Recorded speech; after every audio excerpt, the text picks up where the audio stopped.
Hey to all of you fantastic oxygen thieves out there, I'm the Salty Captain, and this is the War Room. Wanted to share with you today a Relic deck that has just been fantastic for me on the lower MMRs of Pro Rank. It makes me feel like, especially at this level, Monsters isn't dead, and you can play something other than V. So it's been a lot of fun. We're going to go ahead and jump on into the deck now. If you want to skip ahead to the gameplay, it's in about 3.5-4 minutes. So just scroll on down, no harm done. But otherwise, stick around. Let's get into it. So I wanted to take you on a quick walk of the deck and let you know what you should expect, as well as some of the gameplay interactions you're looking to maximize. So first, Force of Nature. Force of Nature over Fruits is good. You get an extra couple of provisions, sure, but it also allows for you to maximize the pointslam ability and your reach.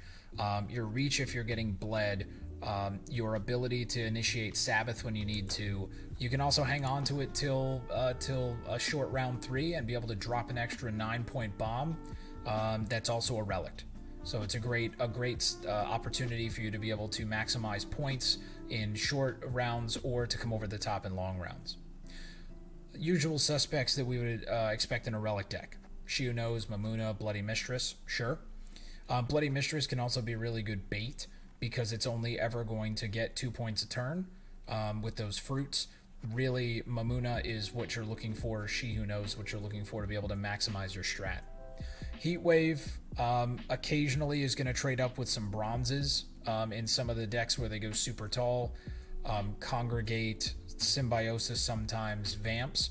But really you're looking for this to be able to control a scenario so that you can stay competitive, particularly in round 1 with strats that are being played by factions like Shoutout. Quacks. I love Ihuarraquax.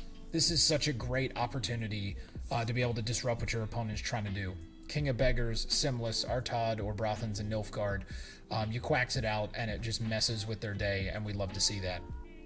Royal Decree, a little bit of consistency, which is also why running Maxi, be able to give you a sense of the deck and where you want to be.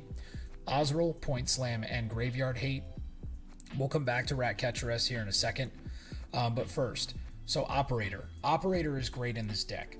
Puts an extra 5 points on the board when you play that bronze, which is great for for Sabbath.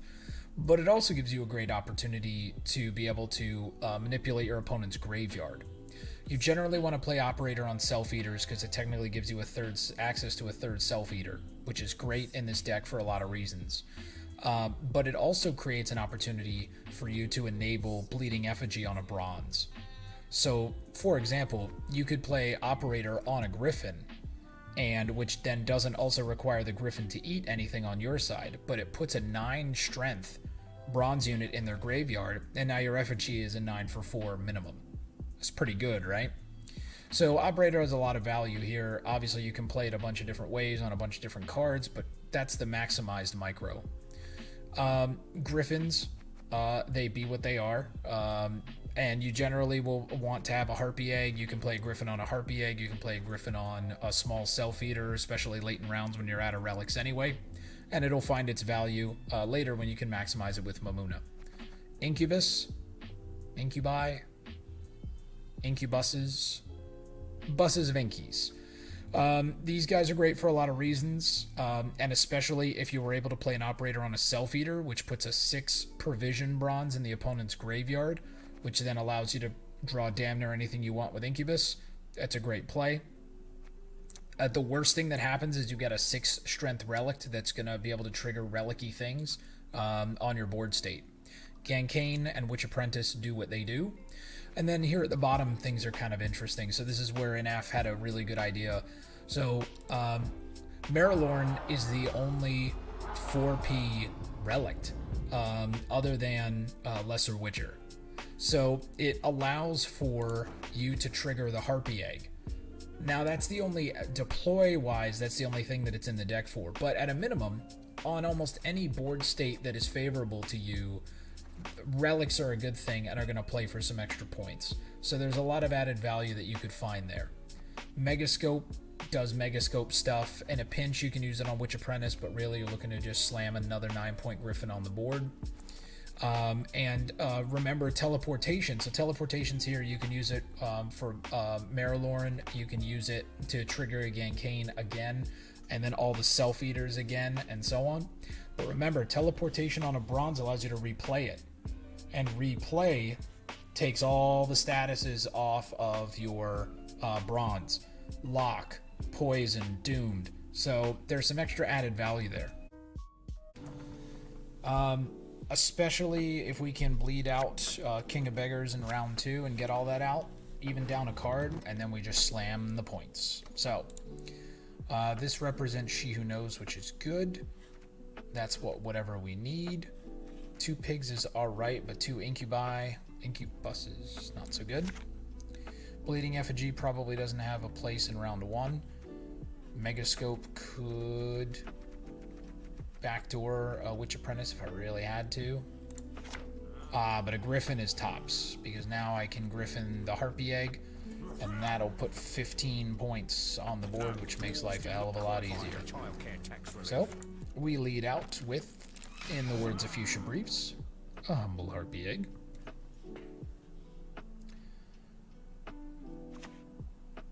Sure. That's fine by me. That's a ton of overkill. I'm happy to just hang on to this guy then. Your magic can See what we're cooking with. No magic can. So we do get a Selfeater and Ozzy, and then last round we would get Catcheress and Mammuna. So essentially what we'd be missing is Heat Wave, since Royal Decree then represents Bloody Mistress. Okay, I can live with that. It's probably about as good as it was going to get. Missing Heat Wave is not great, but the point of what we're going to try and do in this matchup is going to be just to bleed, as opposed to long run anyway. So that's fine. Good.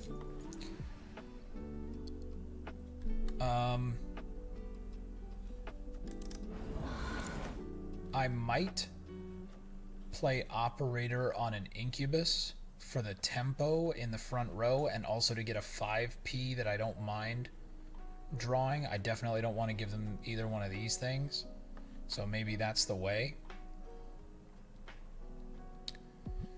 I could also play a Megascope for 6. That'd be 18, and then Quax plays on She Who Knows for Sabbath.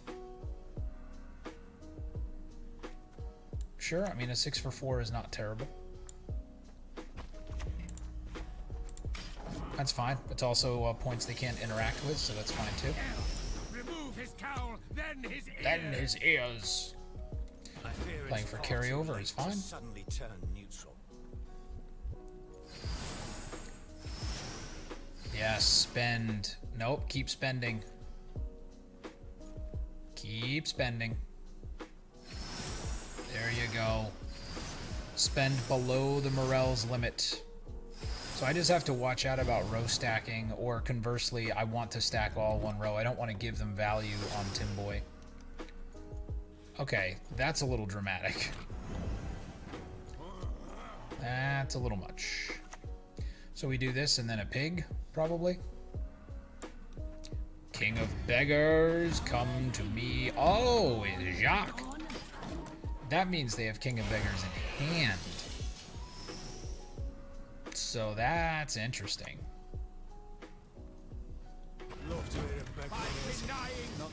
Oh, boo.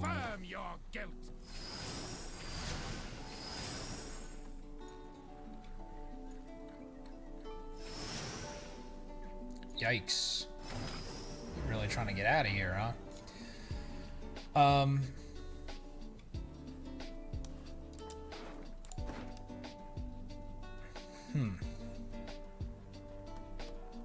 Because King of Beggars is bricked, they're trying to get out. Sure. So maybe I just... So what would I be forsaking then? I'm gonna have to decree for Bloody Mistress anyway. Maybe I just go get her now. That feels like a waste with horse in there, because they're just gonna use horse and...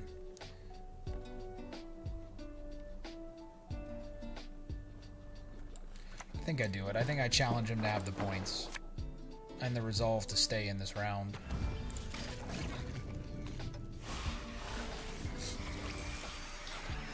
Because if I play a Witch Apprentice, then that's 8, 9, 10.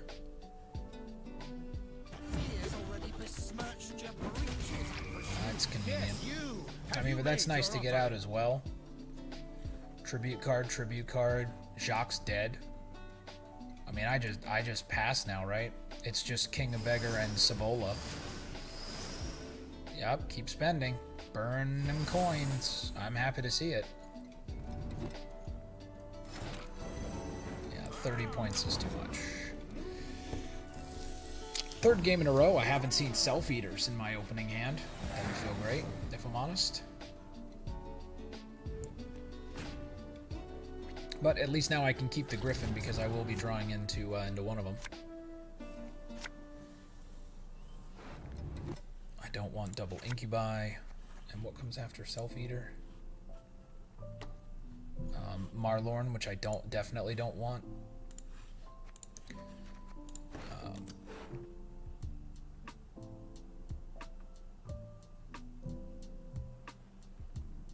Gonna eat a 4, so this is just the Bleeding Effigy is just a 4 for 4. But Maerolorn is Maerolorn. It's not great. I mean, this hand in general is not great, but I don't see them. I don't think they're gonna push here, right? Maybe they will because they said they invested so much in round 1 that they needed 2-0. I mean, if that's the line, then I'm probably screwed because I don't have Mammuna. Or Ratcatcher-S, or anything to build carryover. So that would be bad. I suppose I could also put a Griffin in their graveyard just so that I can Bleeding Effigy it. But, let's Operator Selfeaters so that way at least I can get Selfeaters online. You are worthy neither of mercy nor forgiveness.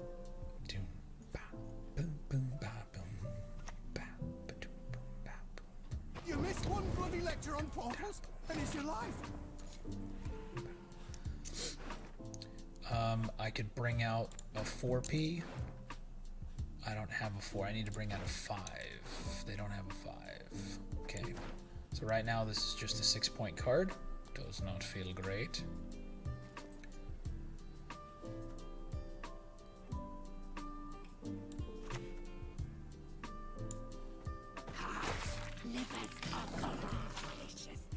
Okay. Seems like they want to play. They do have all their leader charges. Ouch.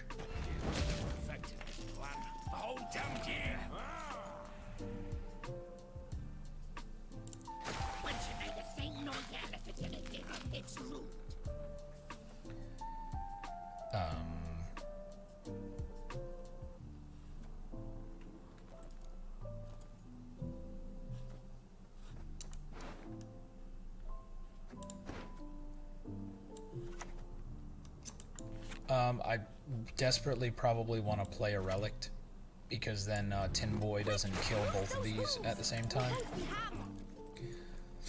Next turn I can get out with Osril if I have to.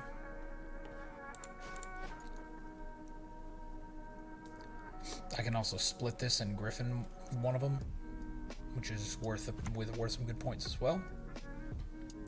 It's 2 for 1 a turn, which is not bad, but not perfect. Sure. Do it you must. I think this feels like leader then. Yes, you. Have you made your offering? So the leader would be 9 and 4 if I played this would be 13. 14, 15, 16, 17's enough. I'm so damn tasty. It's a pity I can never finish.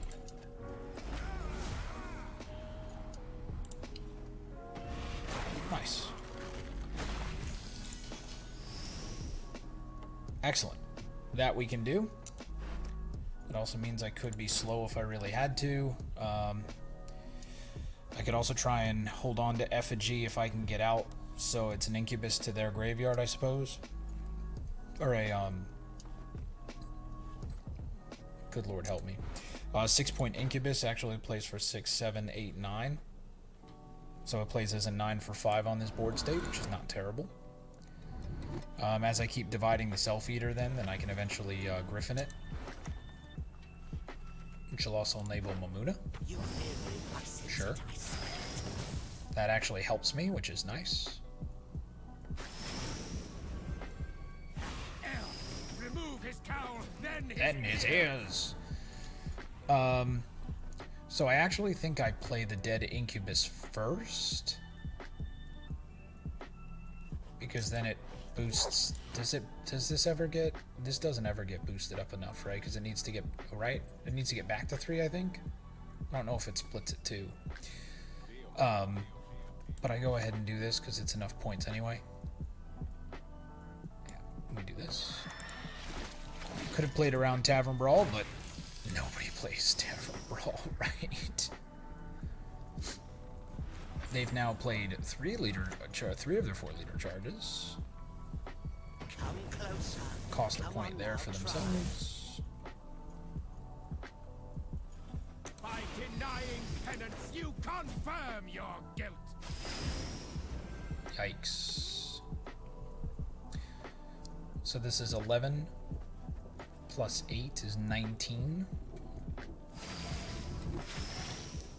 Oh boy, they're really hoping beyond hope here, huh?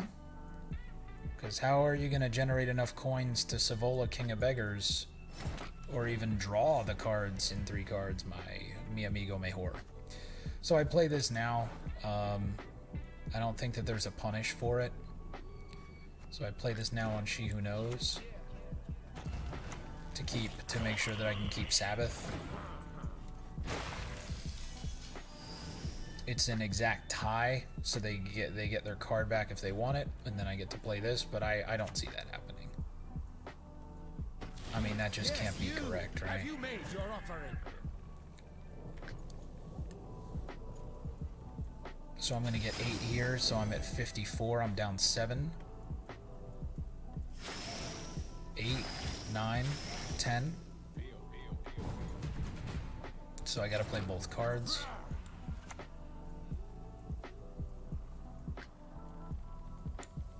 Share the love. Share the love.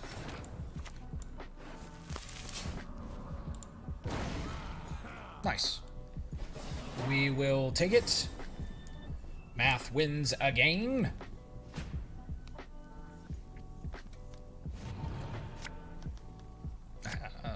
Right. So Mammuna, Catcheress, and then I get Selfeater. Selfeater and Teleportation. That's got to be the hand. So I play a humble Selfeater first. Hearts, livers are full in deliciousness. Okay, that's some coins. Transformation robbed them of speech. Once you understand no yet at the dinner table, it's rude. Let's see.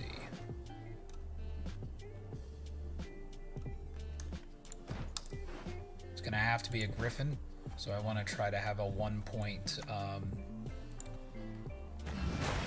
Yeah, then also. Yep, and there you have it. That's just how it goes sometimes. So I hope that you guys enjoyed it as well, and you give it a go. Again, at lower MMRs especially, or if you're leading up into pro rank, I really think that this deck's going to have some legs, particularly compared to the original Fruits of Ysgith Relics variant. So I think this is a lot of fun.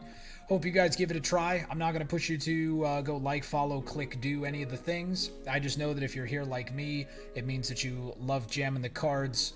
You love the Gwent community. We do this because it's a hell of a good time. So stay fresh, stay salty, and we'll see you guys on the other side.